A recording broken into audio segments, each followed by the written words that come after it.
Biggest news yet. I think it's the biggest news that we can have.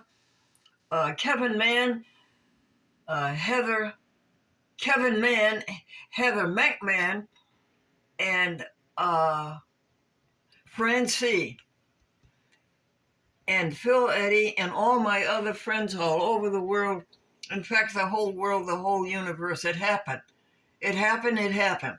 It was about, uh, let's see, 3:30 yesterday.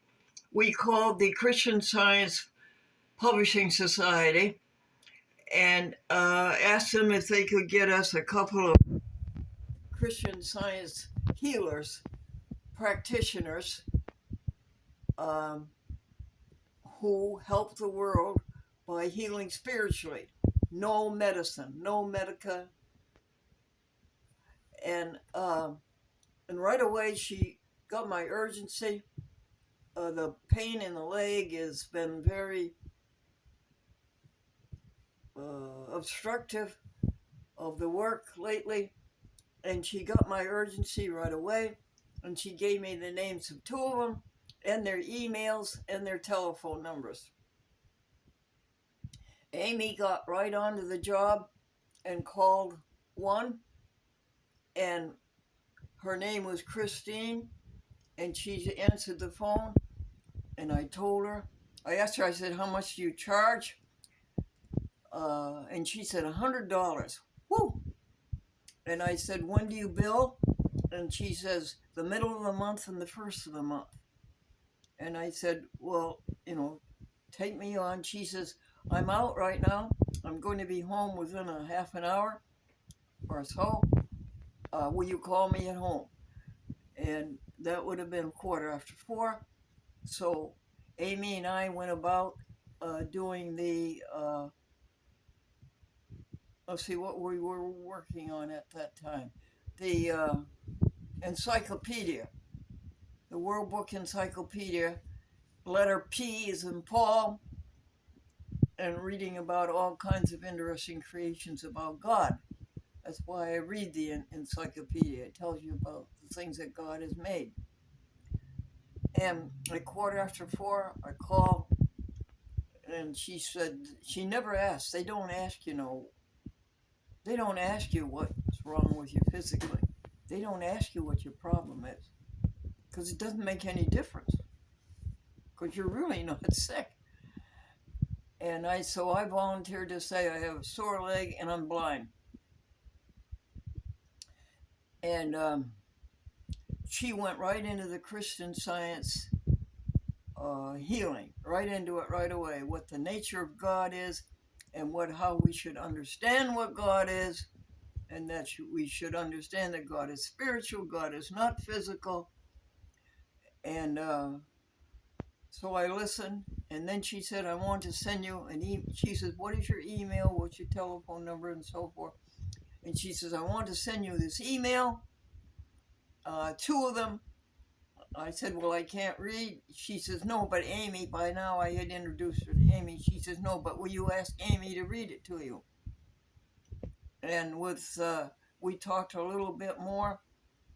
I don't know what the next step with her is, except that within 5 minutes I heard the email coming through the printer, or whatever it comes through.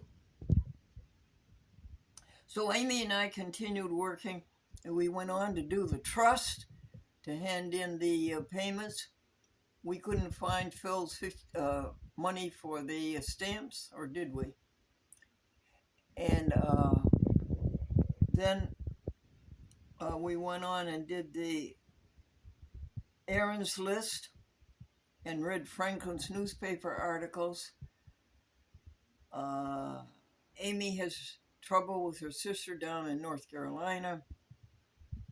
The sister went down there with a boyfriend. The boyfriend got homesick and then went home to Massachusetts and left Amy's sister in North Carolina alone. And Amy's sister in North Carolina doesn't know she wants to be down in North Carolina alone, so they have to go down and get her or do something. So Amy left at 7 o'clock un punto. All of her work was beautiful, except the food and the the cleanup. And Glennie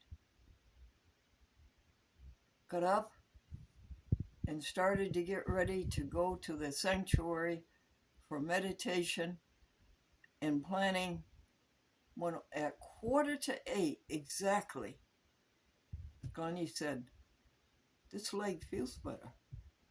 "What do you mean it feels better?" "I mean it doesn't feel sick. It doesn't feel heavy. There's not as much pain." "Really?" So Glennie continues getting ready for the night, putting on clean diapers and all that. "I'll teach you how to be 94. I'll teach you how to live to be 94. And that's the first thing I want to teach you, is how about it get along with this incontinence. And as Glennie got into bed and moved her legs, there wasn't that heaviness. There wasn't that pain. There was pain, yes, but not as much. And it felt so good. And it was such a relief. Folks, it happened. The healing, the spiritual healing that we wanted. I've been holding off the doctor materia, the medical materia. I've been holding it on for weeks and weeks. And in August, I stopped using Aleve because I wanted to see if I could have a total spiritual healing. And I didn't do Aleve, and the pain got worse and worse and worse. And then in August, September, it got worse and worse and worse. And now, yesterday, it was worse it's ever been.